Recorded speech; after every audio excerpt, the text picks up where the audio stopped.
Hey clowns, welcome to Crimelia Street. I'm Sam, And I'm Tori. and we are once again gathered here today. The FBA and state prosecutor continued interrogating Keyes. Keyes shares the details of Samantha's abduction with the interrogators. He said he was feeling invincible that night, and when asked why, he said because he could tell Samantha was scared.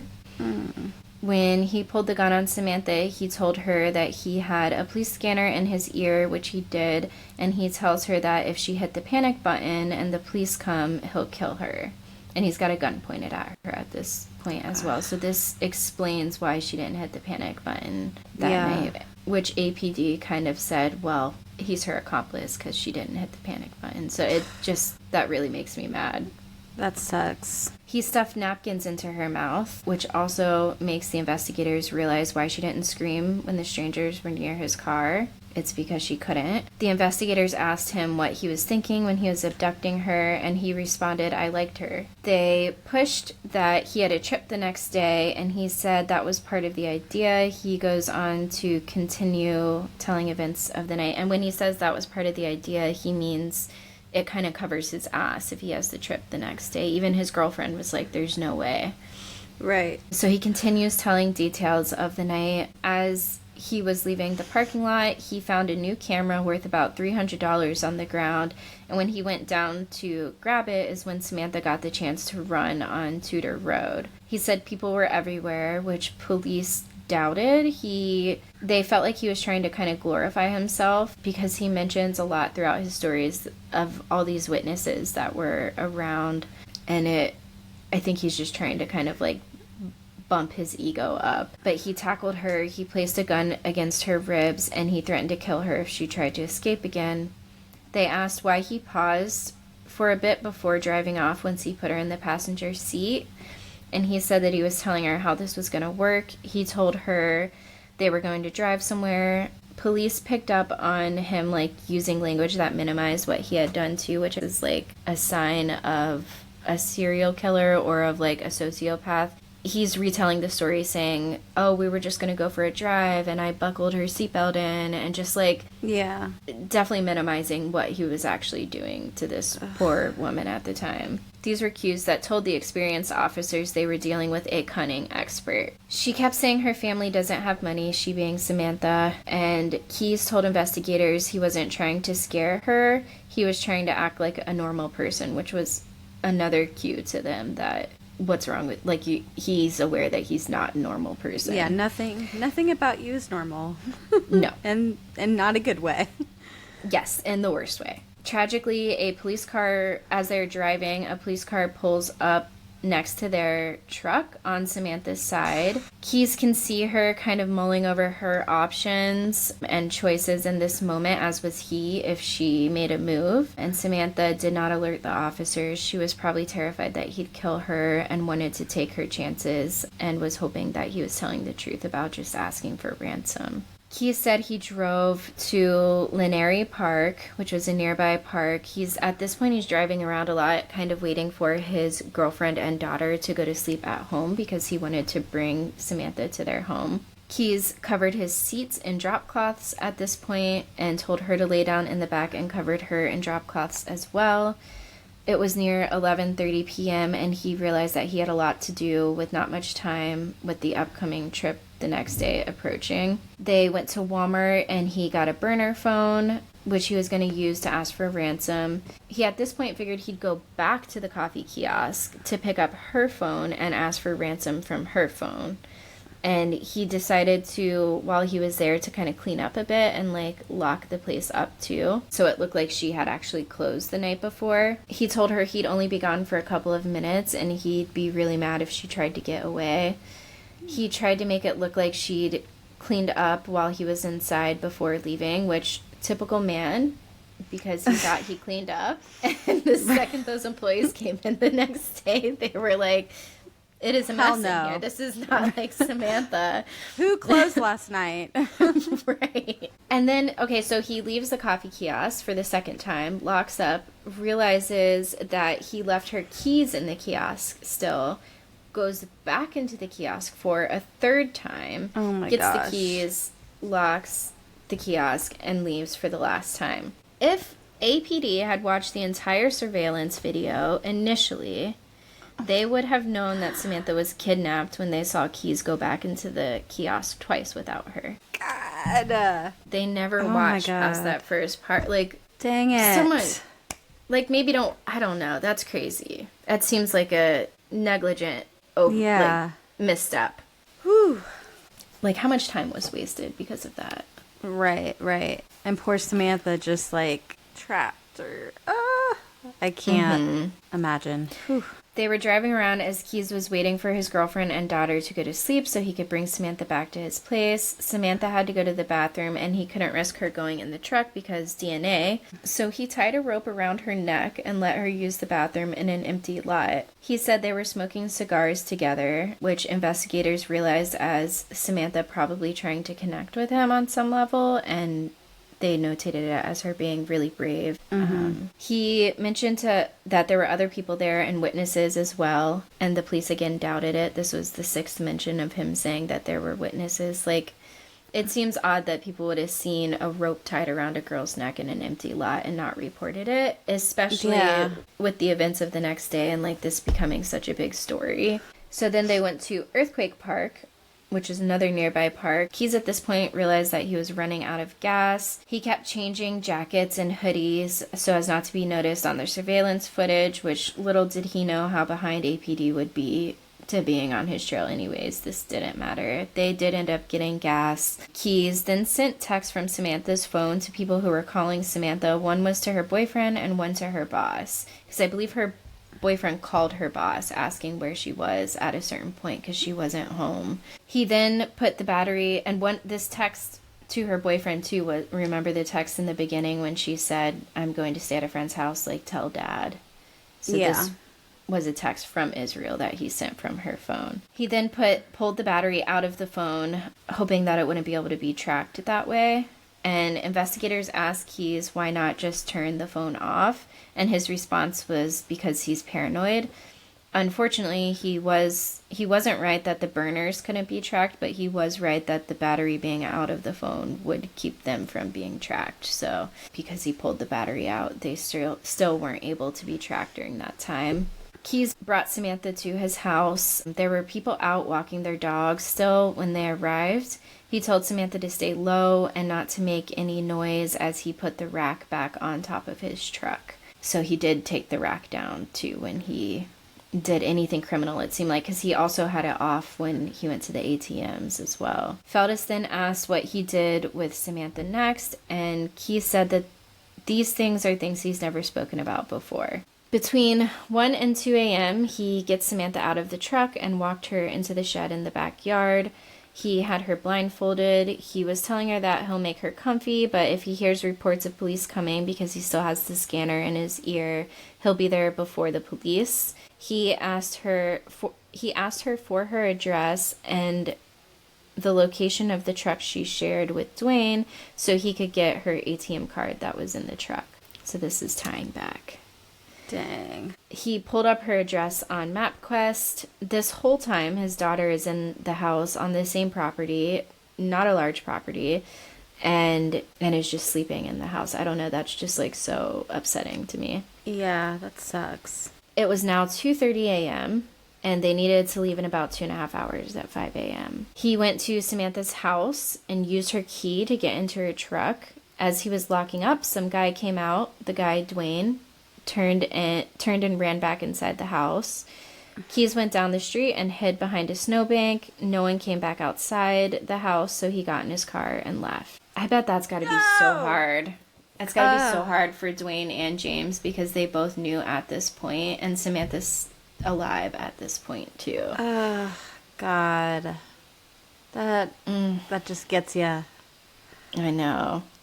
Like, I wonder, did he have, like, a gun with him or anything? Like, what if they just, like, tackled him or something? You know, like... He probably did have a gun with him. Right. It's just so unfortunate. Mm-hmm. He went to use the card and then realized he hadn't written down the PIN number that Samantha had already told him, so he had to go back to his house, get the PIN number from her again. And then after all that, he went to the bank, which is that time that the card was used that night when they were trying to blame it on James or Dwayne because of that. And there was only 94 cents in the account. Oh, yeah. Keyes said he wasn't upset about that. That was okay because he wasn't just after the money. That was just a bonus. Gross. Yeah. Keyes didn't get back home from checking the account until 3 a.m. The question investigators posed was, what could he have done during that time between 3 a.m. and 5 a.m.? He still had to get ready to go to the airport. He had to get changed, shower, wake his daughter up, feed her, make sure she was packed and he was packed for the trip. Interrogators asked where Samantha was when he left for the airport, and he said that she was in the shed. They asked if Samantha was alive at that point, and Keyes said he'll save that story for later, which is so frustrating. He does this a lot during their interrogation, where it's almost like he's like baiting the interrogators. He'll give them like one snippet and then he's like, oh, I'll tell you another day. I have written down here that it was so fucking annoying. This guy sucks. Yes, the whole like last half of this book was just like, it was so annoying to listen to because it's just him being a fucking twat the whole time. So Feldes asked if she was alive in the ransom note photo, and Key said no. Damn. They asked if she was alive when he got back from his trip, and he responded no. And they asked again, was she alive when you left? And Keyes admitted that she was not alive when he left. Feldes asked Keyes what he did to Samantha. Keyes was realizing how little they knew because Feldes again is fucking blowing it because he's asking what they did when he's not supposed to give that information away that they don't know. And the more like experienced interrogators are in the room with them the whole time too, trying to save face like where they can, but like they're just dying inside knowing that like this guy is just fucking this up royally. Damn. So Keyes was realizing how little they know and became defiant and repeated he wouldn't tell that whole story right now. He said he didn't want to because he knew who he wanted to tell that story to, who was Mickey, Detective Dahl, the lead detective from APD. And it should probably be noted here that she was described as like a very beautiful woman. So there is the question of like, is that why he will only tell her? Yeah. Feldes asked why, and he said, because that's the way I am. Keyes didn't want to admit how he killed Samantha, but admitted that he did kill her. He said that he would tell Detective Dahl the rest of the details. Keyes also demanded he didn't want his girlfriend's house torn apart anymore, and he wanted the cops to come to him if they wanted to search it, and he may let them. He didn't want them talking to Kimberly ever, who was his girlfriend. He explains no one knows what he's done besides him, and he's been that way for 14 years. Implying that if they don't abide by his demands, he won't tell them the rest of what he knows, and he's the only one who knows about it. Mickey, Detective Dahl, returned to Anchorage and meets with Keyes. Keyes says he's going to leave out some details and give them the abridged version because there's too many people in the room. He says this more than once before they get into a discussion about the details, and he says that he will tell the story blow by blow if more people leave the room, and he will say like what was said between him and Samantha and tell them like exactly what he was thinking at this time if less people are in the room. And he really didn't like Feldes, so I think he like specifically wanted Feldes out of the room.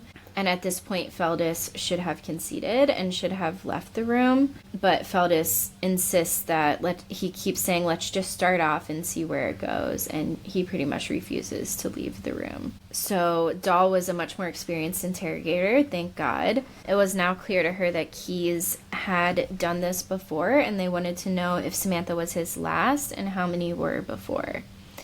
Keyes said some of the details, no matter which version he tells, are going to be graphic, and he says he doesn't want them on the media. Investigators assured Keyes that they would keep the details from the press and the location of Samantha's remains and the extent of her captivity, and mostly do everything they could to keep his daughter's name and location a secret, which I believe they did still to this day.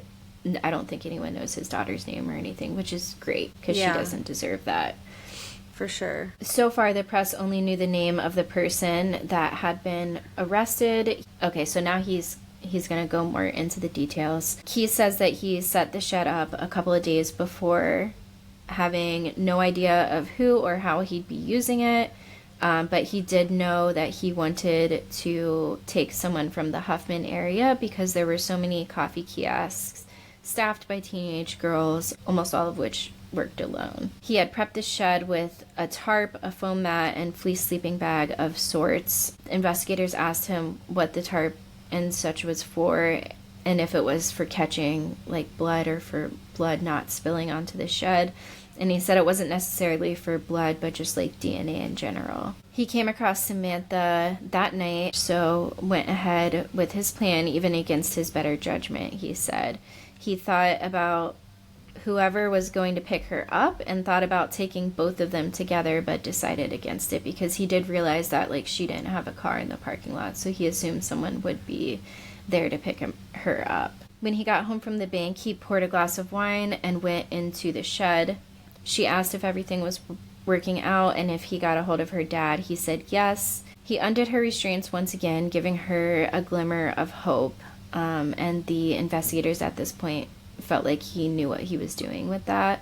And also by telling her that like he did get a hold of her dad. He restrained her again in a more complicated way using ropes rather than cable ties, and he sexually assaulted Samantha twice. He put on leather gloves and strangled her. As he was in the act of this, what he was thinking about was that he still needed to shower. Disgusting.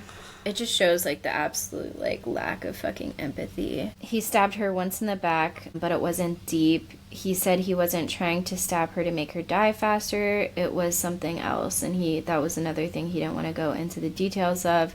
He finished his wine, went back in the house, took a shower, woke his daughter up. While his daughter was eating and getting ready, he went back into the shed. He had space heaters going in the shed that was slowing down rigor mortis. He rolled her body up into a tarp and her remains, and he locked the shed door and called a cab. When investigators asked what he was thinking leaving her body in the shed, he said he was thinking it was 20 degrees out and he didn't have anything to worry about. He said he wasn't worried about getting caught because it's Anchorage, and he knew by the time anyone figures out what had happened, the trail would have been cold. Even if they had pictures of his truck, they wouldn't know whose truck it was or have any tire tracks, and he knew that they wouldn't have DNA or fingerprints or anything, so he wasn't worried about it. This says something about the Anchorage PD and the fact that he was so confident at their lack of a response that it was something he could count on. That's so sad.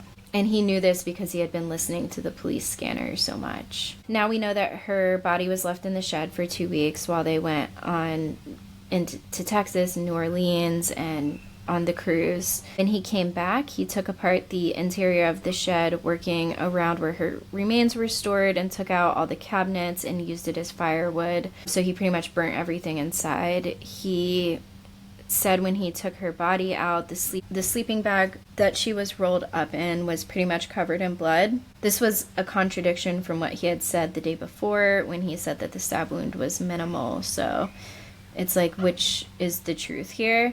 Everything she was wrapped in and the clothes he wore that night, including the shoes, were either burned or went to a landfill.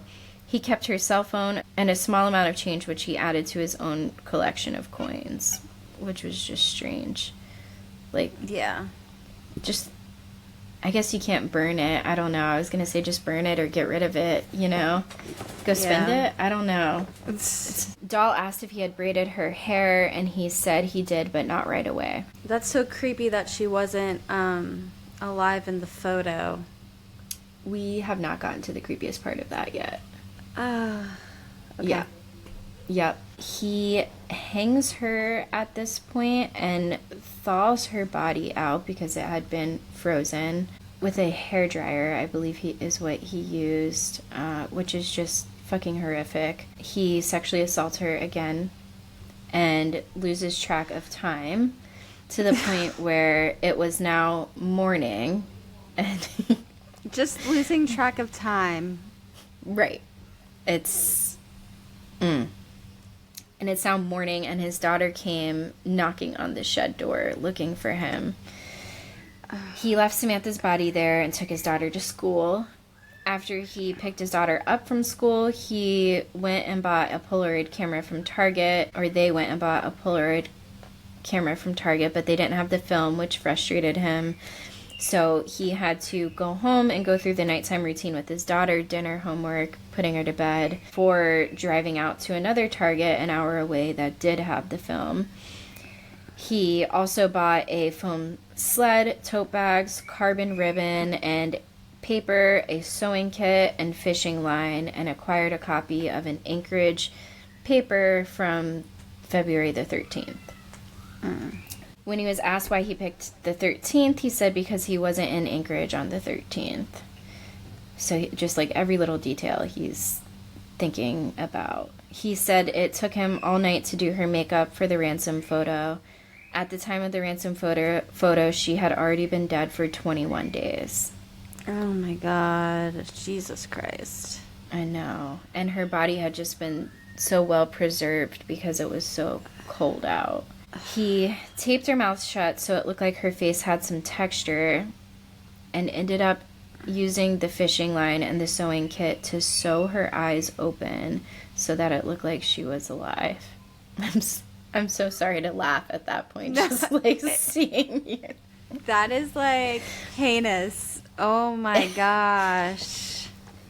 That is that detail. That is one of the most horrific of this case, I guess now, yeah, I understand why the actual photo isn't. Yes. It would be a lie. Widely. Yeah. Yeah. Ooh, that is. Yikes. Yeah. Absolutely horrific. Like, oh my God. He was asked why he only asked for $30,000, and he said he had just seen how much money was being raised on media coverage. Still curious why he didn't ask for 60, but whatever, I guess you can't make sense of it. He said he kept just the phone and the ATM card to get money, and he didn't realize that ATM transactions could be tracked, which seems pretty unbelievable considering how much thought he put into everything else. Mm-hmm. Right. Keyes, at this point, needed to move her body because his girlfriend was coming back from her travels, and she also had a friend, Kevin, with her who was staying in their house as well. And he said that, like, the smell was starting, because it was getting warmer out, there was a smell now of decomposition.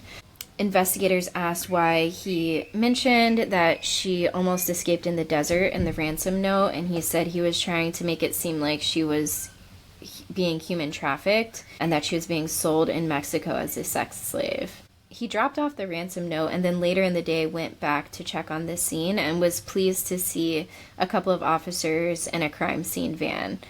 He knew the message had been received. He then dismembered Samantha and made 3 trips over 3 separate days out to Matanuska Lake, always removing the battery and SIM card from his cell phone. He always drove during the day as well because it looked less suspicious, and it was about an hour drive each day. On day 1, he cut the hole into the lake, which he said was really difficult. He checked the depth of the lake there, and he ended up picking this lake because it was one of the deepest lakes in the area. Once he got the hole cut, he checked the depth, and it was 40 feet deep.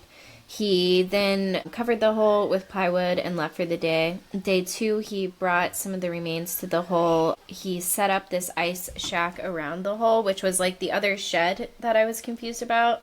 He then weighted the remains and dropped them down into the depths of the lake. Then later that day on day 2, went to a parent-teacher conference for his daughter right after this. Oh my God. It's just like, poor how? daughter. I know. I think about that. I've been thinking about that a lot, like, researching this case, because she has to, like, as much as she's protected from the public, like, she's probably not protected from knowing this, you know? Right. On days 3 and 4, he continued bringing more remains to the lake and submerging them in the hole, and then when he was done, he went fishing. So we just pop by a parent-teacher conference after, we go fishing. Yeah, just a day in the life. Just a day in the life. The FBI needed to find the body. They did find the hole in the lake that he was referencing. There was still some hope that this was a hoax and a wild goose chase, and like maybe Samantha was still alive somewhere. The FBI dive team was called out. They had decided which divers would go down because she was weighted down but not wrapped in anything, and they knew whoever had to pull her up had the potential of having like a heavy emotional toll taken pretty much on whoever had to recover the remains, just because she wasn't wrapped in anything. It was, you were going to see everything. On April 2nd, 2012, one of the investigators compared the condition of Keyes' shed to the Unabomber and wondered if there were other similarities between the two. Kaczynski, who was the Unabomber, was an off-the-gridder, a loner, very smart, and left no forensic evidence, and also left false clues. There was still some hope that the confession was a hoax, but either way, they had to prepare James Koenig for what they may be pulling out of the lake. They first sent down a remote-controlled submersible, and as soon as the soot settled, they were able to see that this was not a hoax, and then the dive team went down and recovered Samantha's remains. Keyes mentioned there were 3 computers in his house, a laptop he smashed and took to the dump, a tower that Kimberly used mostly, and then another computer that he used. Investigators assumed Kimberly's computer wouldn't have much on it because they just assumed he's too smart for that. But they searched it anyways. Thank God. I bet APD wouldn't have. Yeah. There were many photos of people from missing person articles and websites on this computer, all different genders and races, and appeared to be from different walks of life. There were many photos of Samantha as well, almost like he stalked her. Keyes was in, and they don't know if this was like post her abduction or pre her abduction. Keyes was in the process of firing his own legal representation and trying to represent himself. He told investigators that anything else he tells them will be on his terms. He wanted assurances things would move quickly, and something else that he hasn't mentioned yet, an execution date. Which is strange because his first request was not the death penalty. Yeah. Keyes admitted that he was a serial killer at this point and that they'll never find another body without him giving them the details of it. Ugh. Right? I hate that. So much I hate that. He's just like running the show and then like toying with them too. And I want that, you know, like I want that information for those families. It's so frustrating. Mm-hmm. And I'm sure that, you know, that's what the investigators are feeling. He said he wants this whole thing done in a year so his kid can have a chance to grow up without this hanging over her head, which, again, very interesting. He's so concerned and empathetic towards the child. The FBI, again, promised that they would do their best. So he gives details on another couple that he murdered. These are the last 2 that we have confirmed. It's thought that he murdered at least 11 people and suspected in, I believe, 36 additional cases. Holy shit. And the FBI, too, has a website that I'll link in the show notes where they've got a long, long list of, like, all his travels, like, where he was, the dates. He goes to Mexico, he goes to Canada. It's international, all the places that he's been. Oh, my God. Yes, yeah. It's something. So, Bill and Lorraine Currier are the other 2 that he admits to. He had never met them or ran into them before. And it's interesting because they were both kind of heavy set. And it's only interesting because he's a small guy. So it's very bold to take on 2 people. And Bill, the male, was like a large guy too. And he also was, which we'll get into a little bit more, but he was also in the armed forces as well. So I'm picturing like a beefy guy. Yeah. June 2nd, 2001, Keyes flew from Anchorage to Seattle to Chicago. From there, he rented a car and started driving east to visit his brother in Maine. He stopped in Indiana for a couple days, then stayed at a farmhouse he owned in upstate New York in Burlington. June 7th, he checked into the Handy Suites Hotel in Essex, Vermont, where he'd never stayed at before either. When the sun went down, he left his hotel on foot with a backpack of supplies. He went to a location where he had been to 2 years before, where he had buried a cache, and he called these his kill kits. So he had been through Vermont 2 years before and buried this 5-gallon bucket in the ground that had zip ties, ammo, guns, silencers, Drano to catalyze human decomposition, and he buried it there. He also mentioned that he had more of these kill kits buried all over the country. Yikes. What? Yes. And this just kind of shows, like, how much thought he's putting into this stuff, too. Like, he goes and buries it and then waits two years. He didn't know who he was going to take in that area. Totally random. But he knew where he was going to go. That is crazy. And it kind of shows in this story here, he had staked out an apartment complex across the street from the hotel. At this point, he wanted a mail. He said to the interrogators he was waiting for a mail to come back to the hotel alone. It was pouring rain, and Keys saw a mail pull up and was walking towards the car, but the guy jumped out of the car before Keys was close enough and ran into the hotel. So he took a walk, he went back to his hotel for a bit, and then decided he was going to go look for a house with a couple in it instead. That's awful. And just, like, crazy how random it is, too, you know? He's like, I want a male, and then he's like, no, I'd like a couple instead. And it's just so fucking terrifying. Yeah. He found Bill and Lorraine's house, figured it was an older couple who lived there. He had a good feeling that no children or dogs lived there by just, like, looking at the outside and seeing that there weren't any kids' toys or dogs' toys, and they had a pool, so he figured he would see, like, kids' toys in the pool. And it was kind of his rule, or his code, I guess, at this point, no children or dogs. He said dogs because they're just annoying. I love the eye roll you do there. It's like, oh, what a nice guy, no children or dogs. Right. Like, thanks. Right. Only old people. Like, God, dude. Yeah. So he cuts their phone line.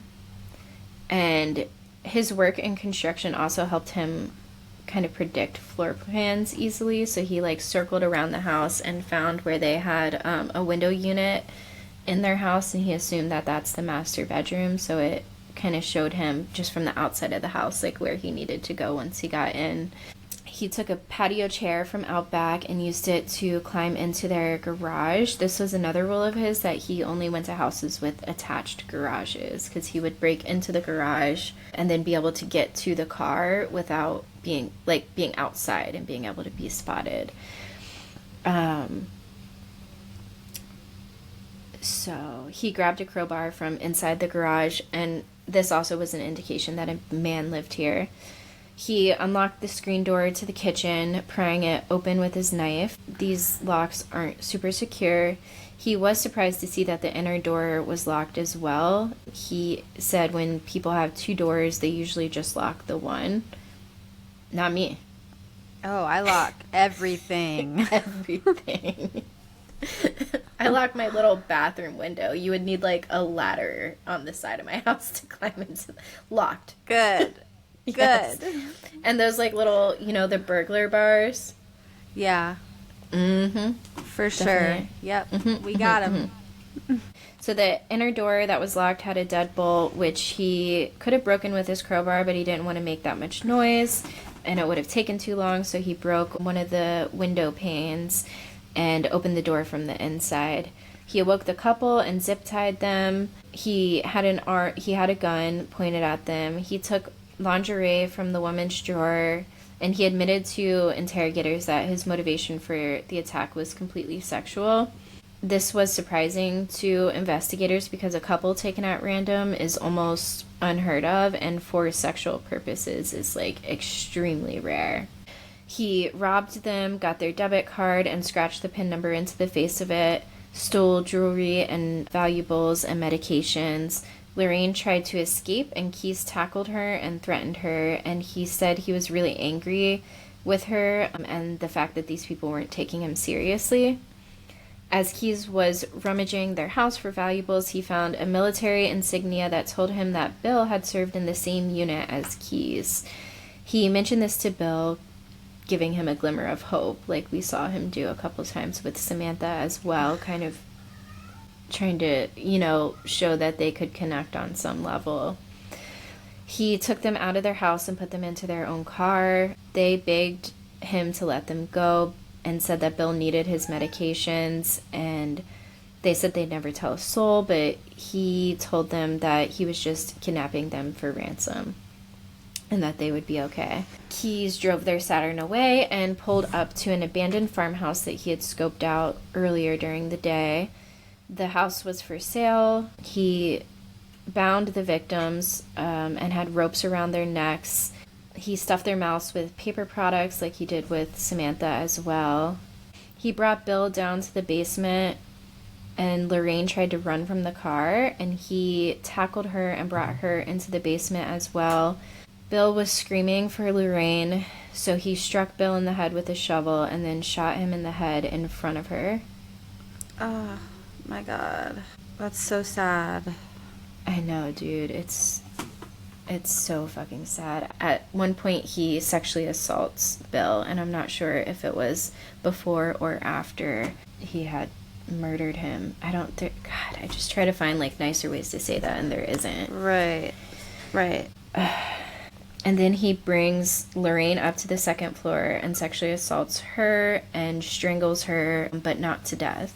During her assault, she was secured to the mattress in a horrifying way. And that's all I'll say on that. He walked her down to the basement after assaulting her and strangling her. And at this point, he wasn't sure if she even knew what was happening because he had choked her so severely. But he sat her on the bench and strangled her with a piece of nylon rope. He knew she was gone, but he was nervous that she'd wake back up because she fought so hard the whole time. He then took a cable tie and wrapped it around her neck really tightly and left her on the floor. They told him there was only $100 in the account, and he decided it wasn't worth the risk of getting the $100 out, which shows that he had some kind of indication that there was a risk in pulling money out of an ATM, right? Yeah. That the card would be tracked. What a nightmare. I know, dude. And an abandoned farmhouse, going to the basement of an abandoned farmhouse, it literally is a scary movie. Yeah. God. It's so terrible. Okay, when Keyes told the police about this, they reached out to local law enforcement in the area to go search the farmhouse. Turns out the abandoned farmhouse had been demolished, and even more infuriating, when the construction crew tore through the building when it was being torn down, they said there was an overwhelming smell of decomposition, and they never alerted the authorities. I don't know if they just thought it was an animal or what, but what? You would think you would call someone. Yeah. I mean, I know hindsight is always right. Gives some advantage, still, but it's just I don't know. The amount of things that just keep helping him is so infuriating. Mm-hmm. He traveled through a few different states hours after, which is his MO. He's, traveling right after the murder. He went to New Hampshire and camped, where he burned the belongings of the couple. He went to visit family in Maine and drove back through Vermont on his way back, and was satisfied to see police set up, and that